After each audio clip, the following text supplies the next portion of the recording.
이 시간 하나님 사람의 삶의 자세, 하나님 사람의 삶의 자세라는 제목으로 하나님 말씀 증거하겠습니다. 세상 사람들이 우리를 그리스도인이라 하고도 또 성도라고도 합니다. 또 우리 스스로 우리가 또 성도라고도 이야기합니다. 이런 모든 것들에 대하여서 한마디 이야기하면 우리가 하나님의 사람이라고 얘기하는 것입니다. 하나님의 사람 하면 우리는 생각할 때 뭐 대단한 능력 있고 대단한 사람들 이런 생각이 있어서 우리를 스스로 나는 하나님의 사람이야라고 이렇게 얘기하기 좀 부담스러워지는데요. 여러분 그것은 오해입니다. 우리는 예수 그리스도를 나의 구주로 믿기에 우리 속에 성령 하나님께서 예수 그리스도의 영이 거하는 줄로 믿습니다. 그러면 우리는 다 하나님의 사람이에요. 남아있는 것은 우리가 이제 하나님의 사람이니까 얼마나 하나님의 사람답게 그의 삶을 살 수 있는가 살아가는가 이것이 관건이지요. 여러분 우리가 하나님의 사람답게 살기 위해서 무엇을 어떻게 해야 될까요? 오늘은 본문 말씀을 근거로 하여서 하나님의 사람답게 사는 것이 무엇인가 어떻게 하는 것인가에 대한 말씀을 듣게 될 것입니다. 말씀을 들으시면서 나는 하나님의 사람답게 지금까지 살았는가 돌아보시고 우리 제1교 모든 성도님들 예수 그리스도 나의 구주를 믿어 주의 영이 내 안에 거하시는 하나님의 사람이기 때문에 말씀이 이야기하는 대로 하나님의 사람답게 살아가는 하나님의 귀한 백성들이 주 안에 모두 될 수 있기를 주의 이름 간절히 축복합니다. 첫 번째 따라하겠습니다. 하나님의 사람은 언제나 주 안에서 자유인입니다. 오늘 우리가 읽은 본문의 내용은 요셉에 관한 이야기입니다. 여러분 요셉에 관한 성경을 우리가 많이 읽어보았지만 또 얘기도 듣고 성경도 설교도 들었지만 요셉의 얼굴을 우리가 그려보고 혹시 요셉의 얼굴을 직접 본 사람은 없을 것입니다. 왜냐하면 요셉의 얼굴이 남아있지 않지요. 그렇지만 그 요셉의 인격, 그의 신앙의 삶의 모습 이런 것들은 본문을 통하여서 만나볼 수도 있습니다. 요셉은 지금 본문에서는 노예가 된 상황이에요. 그러나 요셉은 노예로 태어난 사람이 아닙니다. 요셉은 사랑받는 믿음의 가정에 사랑받는 아이로 태어나서 17년 동안 사랑받으며 살았습니다. 그러다가 형들이 그를 시기 질투하여 미디안 상인에 팔아버려서 지금 애굽 사람 보디발의 집에 노예로 팔려와 노예 생활하고 있는 것입니다. 지난 날을 생각해 보면 아마 복장 터져 죽을 지경일 거예요. 내가 도대체 무슨 잘못을 해서 형들이 나를 노예로 팔았나? 내가 무슨 전생에 잘못이 있나? 이 생각이 들 그런 상황일 거예요. 그런데 여러분 사랑받는 요셉이 하루아침에 형들의 시기 질투로 노예 생활을 시작하였지만 본문을 통해 우리가 알아야 될 것이 있습니다. 신부는 분명히 노예인데 요셉은 노예로서 살지 않았다라는 것입니다. 몸은 분명히 노예인데 그 마음은 그 신앙은 언제나 자유자 하나님의 사람이었다라는 거예요. 어떻게 그런 일이 있었던가? 그는 자기가 미움 받았어요. 그래서 형들이 그 미움의 결과로 자기를 종으로 파는 것입니다.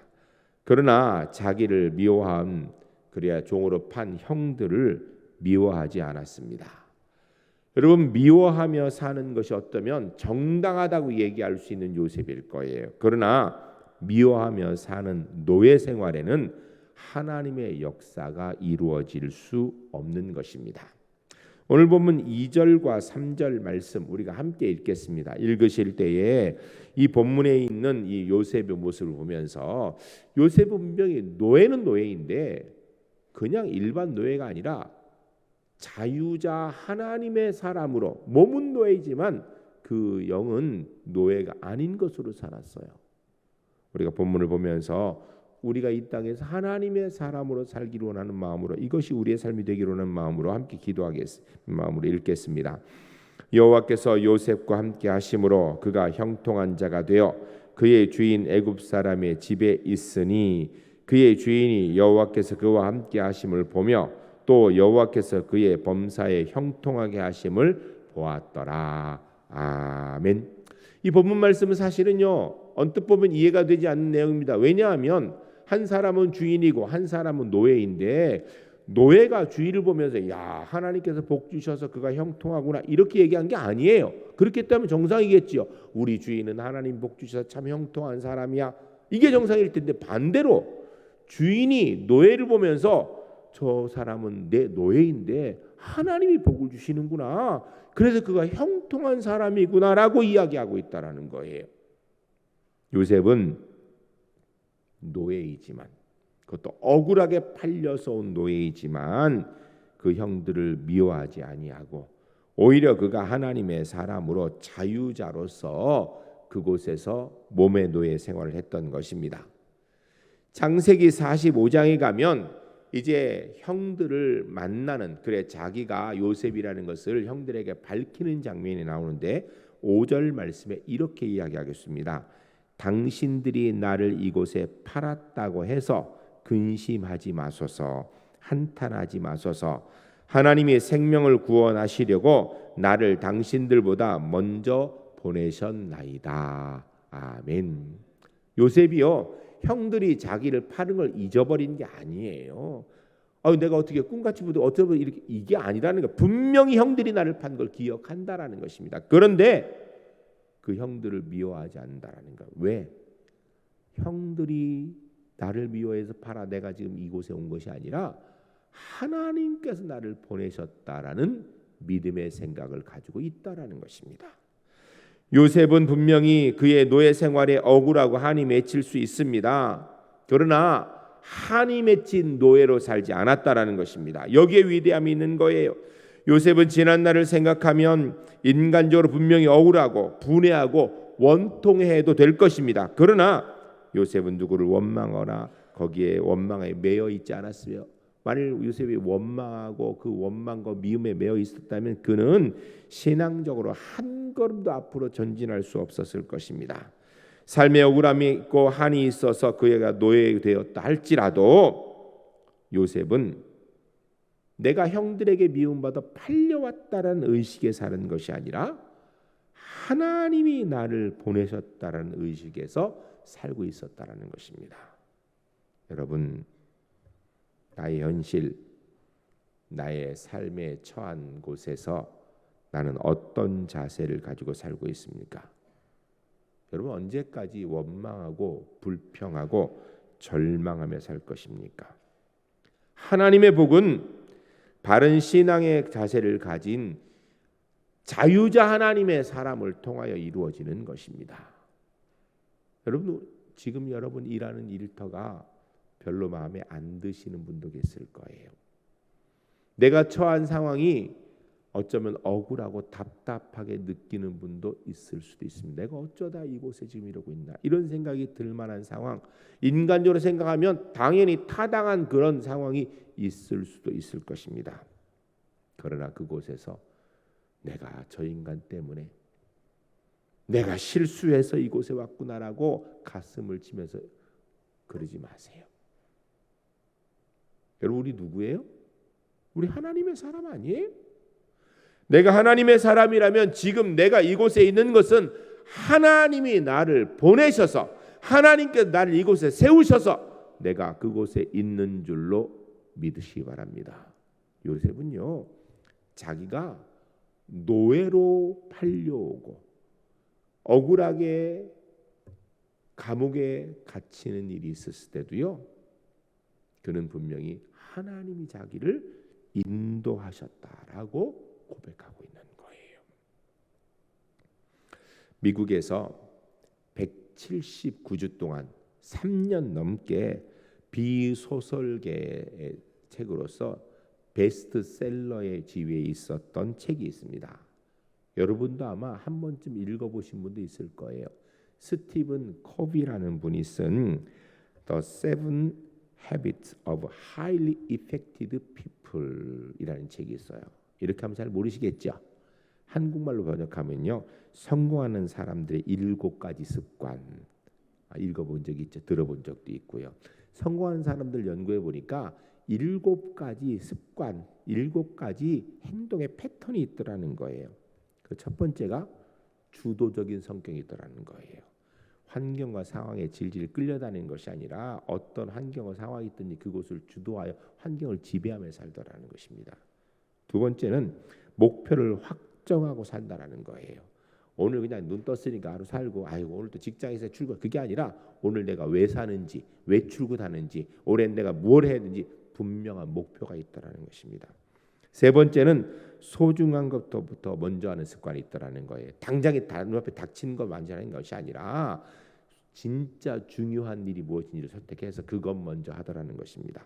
네 번째는 상호 이익을 추구하는 습관이 있다라는 거예요. 나 혼자 잘 먹고 잘 살겠다는 것이 아니라 다 같이 나도 이득되고 저 사람도 이득되고 이렇게 하면서 살더라는 것입니다. 다섯 번째는 말을 할 때는 꼭 듣는 것부터 먼저 하더라. 경청의 습관이에요. 여러분 사람은요 말하는 거 좋아합니다. 듣는 거 별로 안 좋아해요. 그런데 성공하는 사람들은 먼저 듣더라는 거예요. 듣는 데 시간을 더 보내더라는 것입니다. 여섯 번째는 창조적 협력의 원칙을 사용하더라는 거예요. 창조적 협력의 원칙이라는 게 뭐예요? 일이 되게 하는 능력이에요. 실제로 보면요. 어떤 사람이 오면요 될 일도 안 돼. 그 사람 때문에. 그 사람 오면 그다음부터 일이 안 돼. 근데 어떤 사람이 오면 안 될 일도 되게 만들어. 그 사람은 뭐든지 일이 되게 만드는 사람, 성공하는 사람이라는 거예요. 그런데 그 사람만 가면 되는 일도 안 돼. 문제가 생기고 막 불화가 생겨. 절대 못 한다라는 겁니다. 그리고 일곱 번째, 심신을 단련하는 사람, 마음을 굳건히 먹도록 믿음으로 기도하는 사람, 그리고 몸도 건강하게 지키기 위해서 열심히 운동도 하더라는 거예요. 그런데 이 7가지 중에 가장 중요한 걸 뭐로 꼽았는가?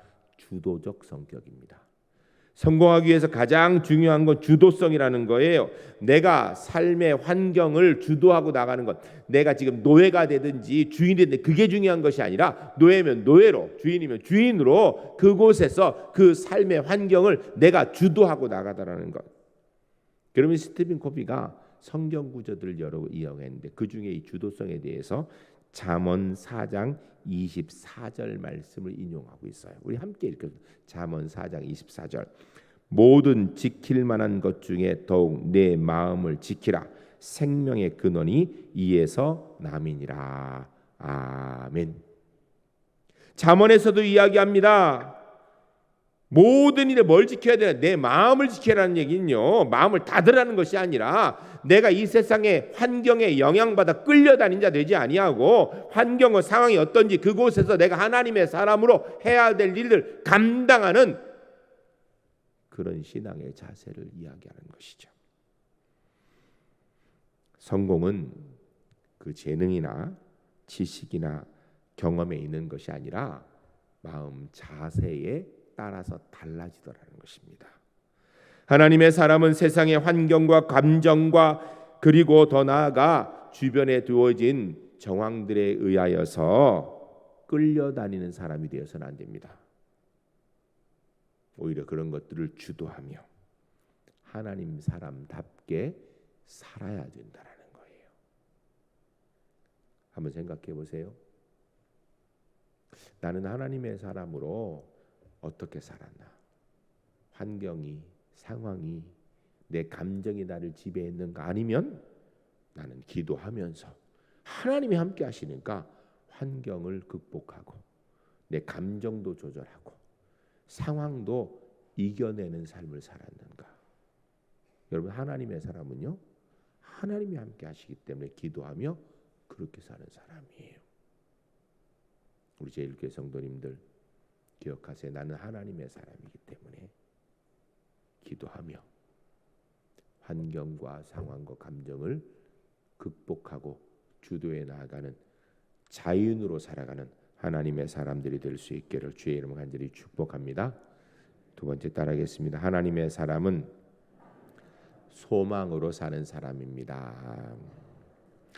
인생의 문제는 가만히 보면 다요 미래에 대한 걱정입니다. 물론 과거에 잘못한 것도 있지만 사실은 가장 심각한 문제가 과거에 잘못한 것으로 인해서 오늘과 내일이 잘못될 것에 대한 걱정이죠. 그 인생의 문제는 다 미래의 것입니다. 근데 이 미래의 것은 사실은 소망에 의하여서 결정되는 거예요. 내가 미래에 대한 소망을 가지면 괜찮은데 소망이 없으면요 좌절 절망으로 현실이 무너지는 겁니다. 오늘 본문의 요셉은 인간적으로 생각하면 소망이라는 것이 1도 있을 수 없는 상황이죠. 왜요? 그는 노예입니다. 노예는 한 번 노예되면 일생 노예이고 결국 노예로 죽는 것이 일반적인 거예요. 이 시대에 요셉이 있던 시대에 노예인이 노예로부터 풀려나서 자유자가 될 확률이 있는 시대인가? 전혀 없습니다. 거의 없습니다. 한 번 노예되면 그냥 노예로 살다가 노예로 끝나는 거예요. 그러나 요셉은 절망하지 않았습니다. 왜요? 하나님을 믿고 있기 때문에. 그래 그는 낙심하지 않았습니다. 독일의 철학자 임마누엘 칸트가 이런 이야기를 했습니다. 인간은 언제나 세 가지 질문에 응답하며 살아야 한다. 그 세 가지 질문은 뭔가? 첫 번째, 무엇을 알 수 있는가? 지식에 대한 도전입니다. 세상에서는 꼭 알아야 될 것은 알고 몰라야 될 것은 모르고 사는데 꼭 알 것을 모르면 안 된다라는 거예요. 두 번째, 무엇을 해야 되는가? 강한 도덕적인 도전입니다. 마땅히 할 일을 하는 사람이 지혜로운 사람이고 성공하는 사람이라는 거예요. 해야 될 일을 안 하는 것, 이거 어리석은 거라는 겁니다. 세 번째, 무엇을 소망하고 있는가? 소망에 대한 도전이에요. 어떤 상황에서도 그곳에서 소망을 가지고 살아야 된다라는 거예요. 여러분, 우리가 하나님의 사람으로 소망을 가져야 됩니다. 그런데 내 소망은 어디에 있습니까? 내 현실 상황에서 내가 가지는 소망의 근거는 어떤 것입니까? 내가 좋은 직장 다니니까 좋은 직장이 소망이에요? 내가 재물이 많으면 재물이 많은 게 소망이에요? 내가 건강하면 건강이 소망이에요? 내가 외모가 아름다우면 아름다운 외모가 소망이에요? 내게 사람들이 주변에 많으니까 그 사람들에게 소망입니까? 아니요. 그것들은 다 있다가 없어질 것들이에요. 그것에 소망을 두면 우리의 미래는 결국은 다 무너질 것입니다. 영원한 가치, 하나님을 소망으로 두어야 될 줄로 믿습니다. 하나님의 사람에게 주신 기능 가운데 아주 소중한 기능이 있습니다. 그게 바로 이성이라는 것입니다. 이 이성이라는 것은 판단 능력과 추리 능력을 우리에게 갖게 하는 거예요. 이 판단 능력이 있기 때문에 선과 악이 어떤 것이 선하고 어떤 것이 옳고 그른지를 판단할 수 있는 능력이 생기는 거예요. 또 우리 이성은 추리 능력이 있기 때문에 우리의 미래에 대해 생각을 합니다. 이렇게 하면 미래가 어떻게 될 것인가 생각하는 추리 능력이 있습니다. 그런데 이 이성이 병이 들고 타락하고 사단의 손에 붙들리게 되니까 이성이 문제가 생긴 것입니다. 생각이 그래서 타락해지는 거예요. 무너지는 겁니다. 결국은 모든 것을 절망적으로 판단해 버려요. 사람들이 이 땅에 살면서 진실하지 않는 이유는 다 거짓말하는데 나만 혼자 진실해봐야 무슨 소용이 있어? 라고 나도 거짓말하는 거예요. 사람들이 절약하지 않는 이유는 아이고 이거 가지고 뭘 그냥 먹어 치워버리지 라고 생각하니까 결국은 미래에 대한 소망이 없는 거예요. 여러분, 요셉은 노예로 지금 살고 있습니다. 그의 인생은 아무리 따져봐도 앞으로 노예로 살 것이고 그리고 노예로 죽을 것입니다. 그러나 그는 미래에 대한 소망을 가졌습니다. 이것이 그의 신앙적인 삶의 자세예요. 여러분, 여기서 한 가지 기억해야 될 게 있습니다. 요셉이 가진 소망이요, 내가 지금 노예이니까 내가 열심히 노예 생활해서 그래 노예로 벗어나 내 주인이 되어야겠다. 나도 앞으로 나 같은 노예를 거리는 주인이 되겠다. 이런 소망을 가진 아닙니다. 요셉은요 노예로부터 벗어나기 위해서 애쓴 적이 없어요. 성경을 잘 보세요. 그는 노예로부터 벗어나겠다는 소망을 가진 것이 아니라 하나님이 함께 하시기 때문에 하나님을 소망으로 가진 거예요. 하나님을 소망으로 가지고 그가 노예 생활하는데 열심히 희망을 가지고 살아가는 요셉. 몸은 노예이지만 그의 마음은, 그의 영은 노예가 아닌 거예요. 근데 우리는 정작 몸은 자유자인데 절망과 좌절에 빠져서 제대로 된 하나님의 사람의 삶을 살지 못한다면 요셉이 노예입니까? 그런 사람이 노예입니까?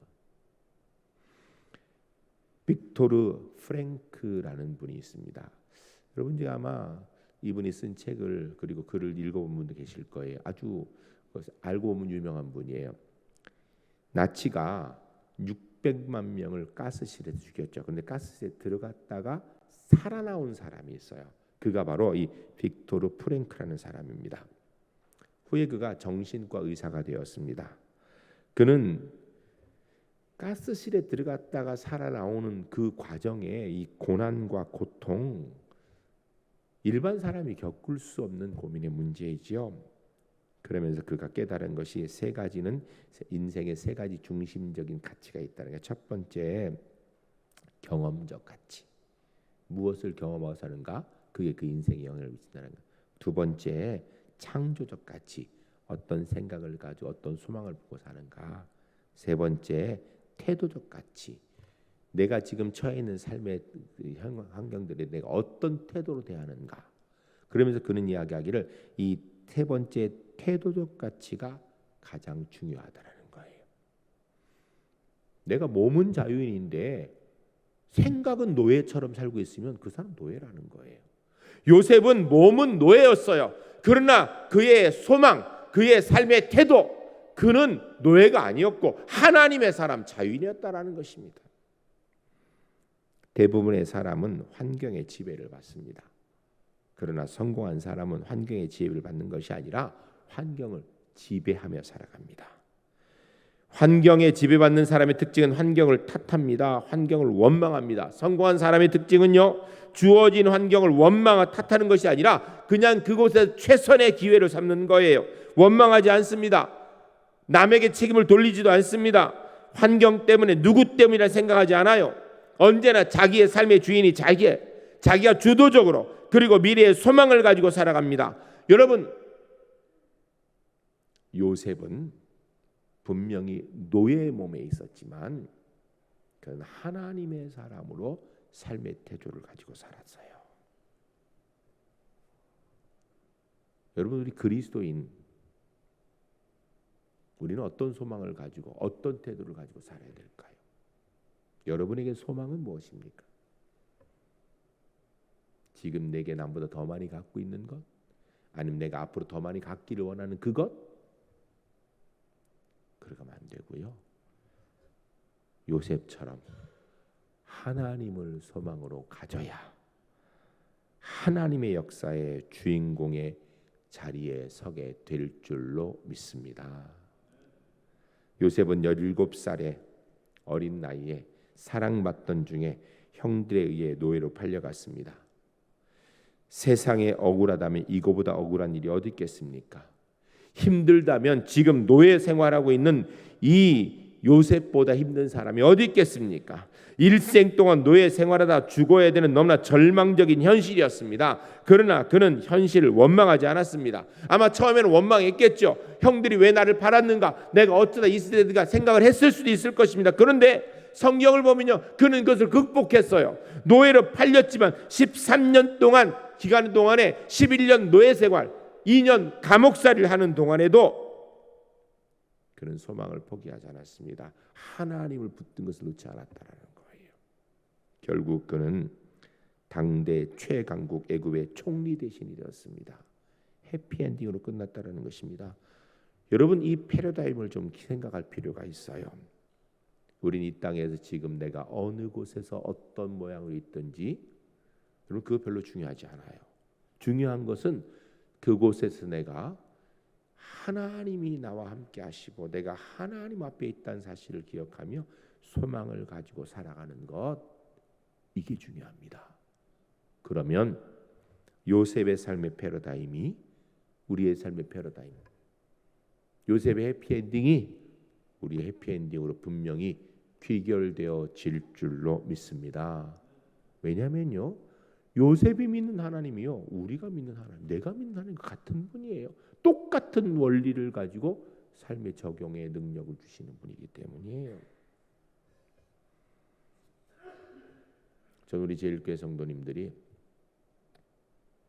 내가 지금 처해 있는 상황 보고 좌절락망하는 일 보니까 이렇게 나가서 안 되겠구나, 끝났구나, 포기하는 일 없었으면 좋겠습니다. 본문의 요셉처럼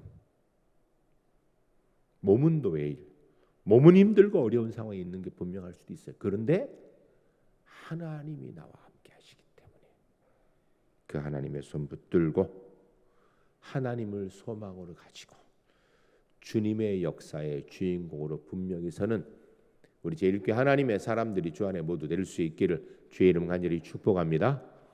세 번째 따라하겠습니다. 하나님의 사람은 현재의 삶에 최선을 다합니다. 유명한 철학자, 여러분도 한 번은 들어본 이름이죠. 파스칼이라는 사람이 있습니다. 아주 유명한 얘기를 했어요. 세 가지 질서가 사람에게 있다라는 거예요. 그 첫 번째 질서, 신체의 질서라는 거예요.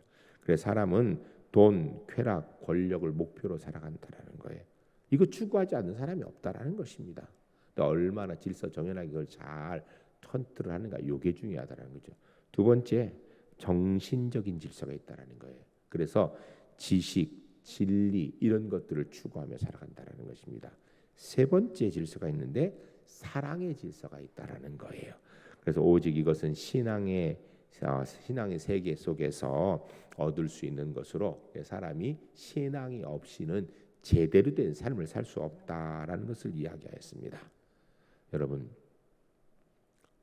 우리는 하나님의 사람으로 어떤 질서를 분명히 지키고 살아야 될까요? 믿음의 질서입니다. 우리는 믿음의 질서를 지키고 살아야 돼요. 이 땅의 삶을 살아가면서 내 상황과 환경이 어떻든지 그곳에서 우리는 하나님의 사람이기 때문에 절대 절망해서는 안 됩니다. 절대 포기해서는 안 됩니다. 여러분 상황이 요셉보다 더 힘들고 어려워도 포기하면 안 돼요. 왜? 하나님이 계시기 때문에. 그런데 우리의 삶 가운데 요셉만큼 절망적인 상황, 요셉만큼 포기해버리고 싶은 상황인 사람 아무도 없습니다.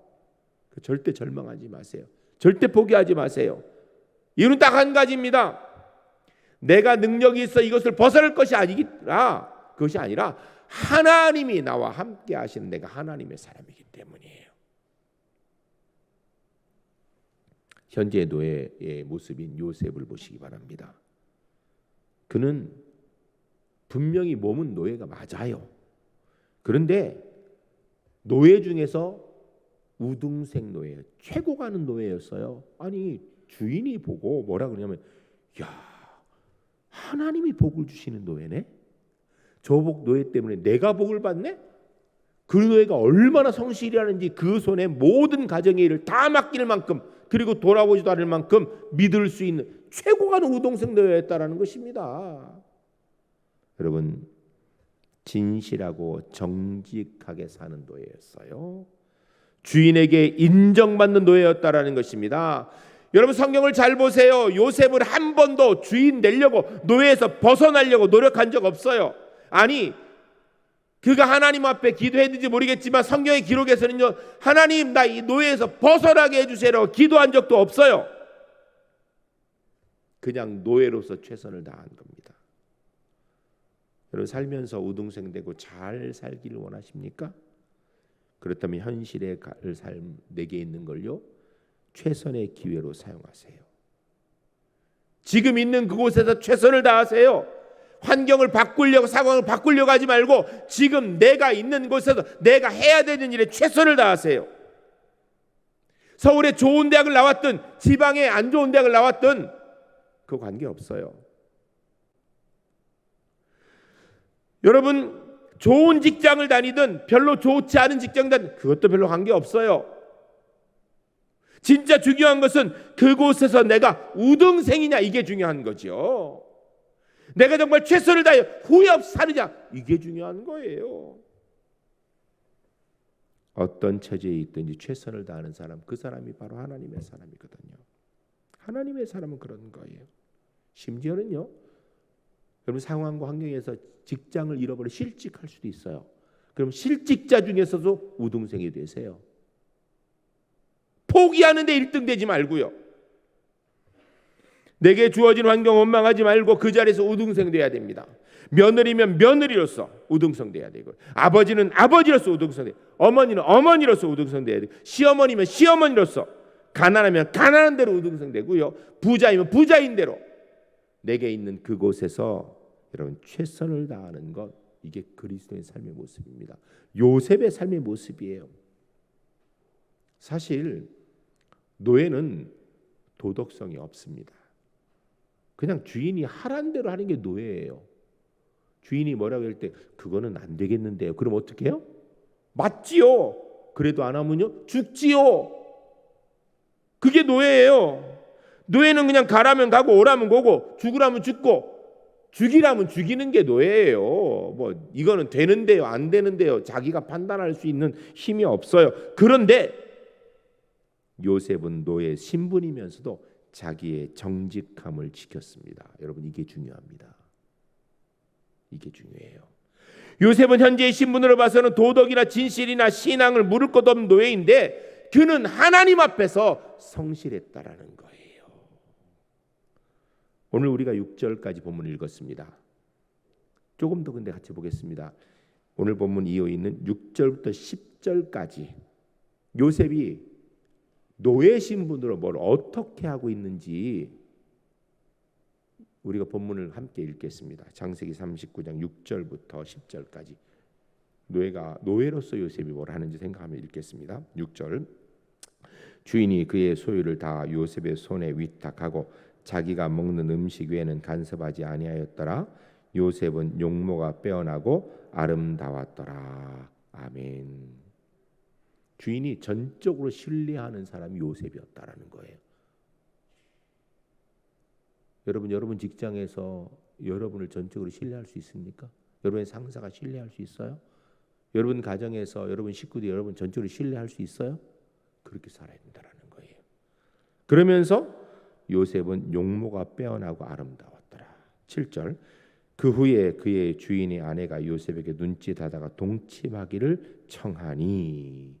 요셉이 인정받는 것까지 좋았는데 문제는 그 용모가 만일 못생겼으면 이런 일이 없었을 텐데, 인정받는 노예인데, 주인이 믿는 노예인데 용모가 빼어나고 아름다워. 그러다 보니까 이 주인의 아내가 요셉을 유혹하는 거예요.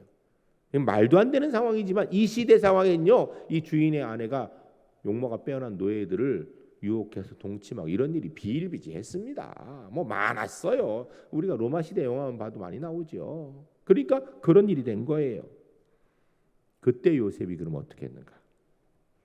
8절에 요셉이 거절하며 자기 주인이 아내에게 이르되 내 주인이 집안의 모든 소유를 간섭하지 아니하고 다 내 손에 위탁하였으니 이 집에는 나보다 큰 이가 없으며 주인이 아무것도 내게 금하지 아니하였어도 금한 것은 당신뿐이니 당신은 그의 아내임이라. 그런즉 내가 어찌 이 큰 악을 행하여 하나님께 죄를 지으리까. 요셉이 그냥 못생긴 노예였으면 차라리 나았을 텐데 그의 용모가 빼어나다 보니까 주인의 아내가 유혹을 합니다. 그때 요셉이 어떻게 해야 되는가? 그는 노예입니다. 주인의 아내가 부르면 가야지요. 그런데 뭐라 그래요? 거절하였다 그랬습니다. 그리고 하는 이야기가 주인이 나를 믿어서 맡겼는데 나 이거 못합니다. 이건 안 되지요 라고 얘기해요. 근데 그렇게 하는 이유가 뭔가? 내가 어찌 이 큰 악을 향하여 하나님께 죄를 지으리까? 난 하나님 앞에 사는 사람으로, 하나님의 사람으로 내가 아무리 노예라도 그거는 안 됩니다. 여러분, 우리가 이 땅의 삶을 살아가면 하나님의 사람으로 하지 말아야 될 선이 있는 거예요. 하나님의 사람일 때 그거는 못해요. 이게 있어야 돼요. 하나님의 사람일 때 이 일은 해야 돼요. 이게 있어야 된다는 거예요. 세상 사람이 하니까 남들 다 하니까 나도 하고, 아무도 안 하네 나도 안 하고, 이게 아니고요. 누가 뭐라 하여도 하나님의 사람이니까 해야 될 일, 안 해야 될 일, 선이 있다라는 거예요.